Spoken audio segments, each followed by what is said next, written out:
Alright, so this is the audience I had for my speech.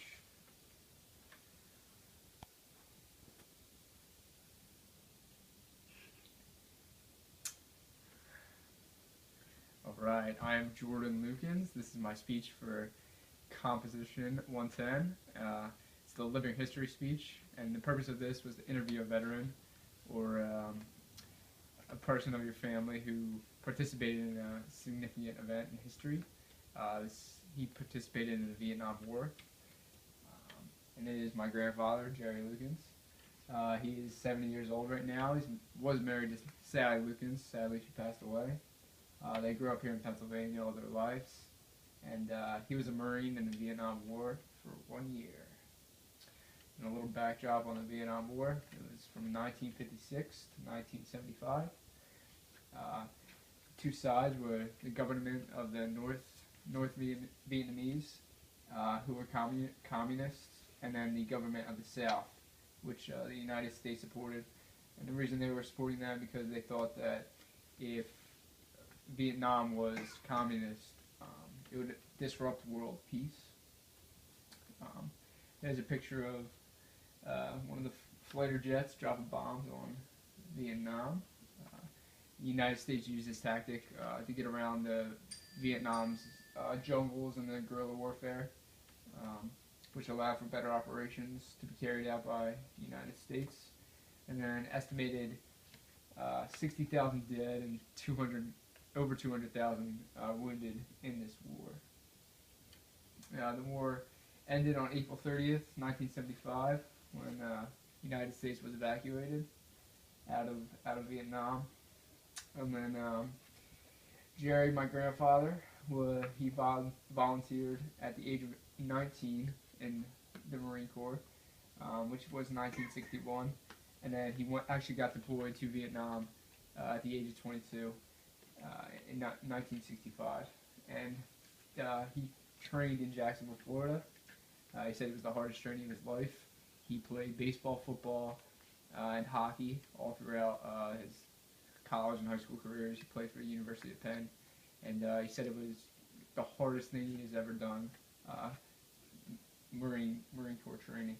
And then he actually remembers one of the things he thought was funny when he got to the Vietnam training before he got deployed. He said he was called an old man at the age of 22 because most of the Marines were actually 19 or 20 years old, so he was considered an old man.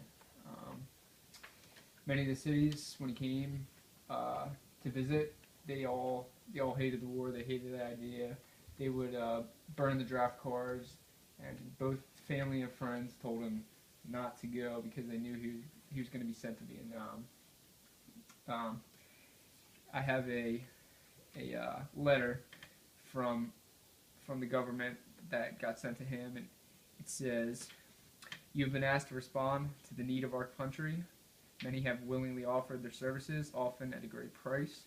It is now anticipated that you will respond again with the zeal embedded in all Marines." And it was kind of like a letter of either you're going to show your respect for your country or you're going to embarrass our country. Already being a Marine for 3 years, so it's kind of like a civil duty to go back out and fight again.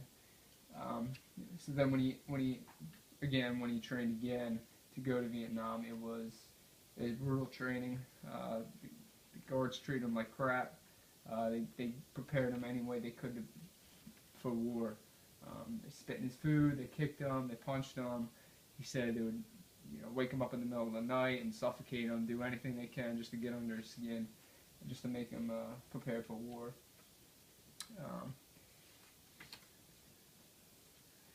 But when he was finally deployed, it was good because he was excited to go. A lot of the people around him were young, so they were a little scared to go, but still, it's war. You got to get excited for that.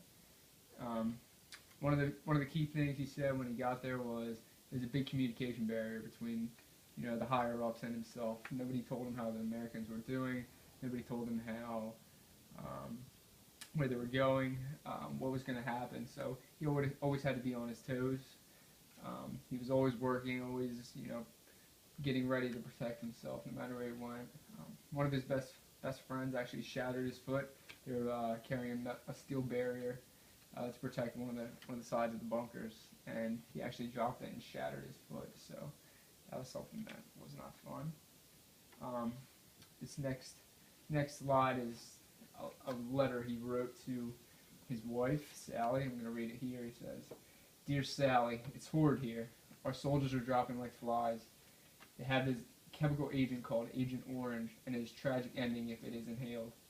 Tropical rains here because of lots of mud in the jungle. The jungle makes it nearly impossible to walk around. The Vietnamese have the advantage here because they can track our feces because of the type of food we eat. They also hide in underground tunnels. We try to smoke them out, but we've killed innocent people and children. They only remind me of how special you are to me. I miss you dearly. And keep your letters close to me, even some of them smell like you. That might just be me missing you so much, though. Whenever times are tough and I feel like I can go on no longer, all I do is think of you and I instantly feel better. I remember you the day that we got the new kitchen table and I asked you to marry me, and you said yes, and we were very excited. Every night I dream of the day I get to hold you in my arms again. I love you with all my heart. Love, Jared." April 5th, 1965.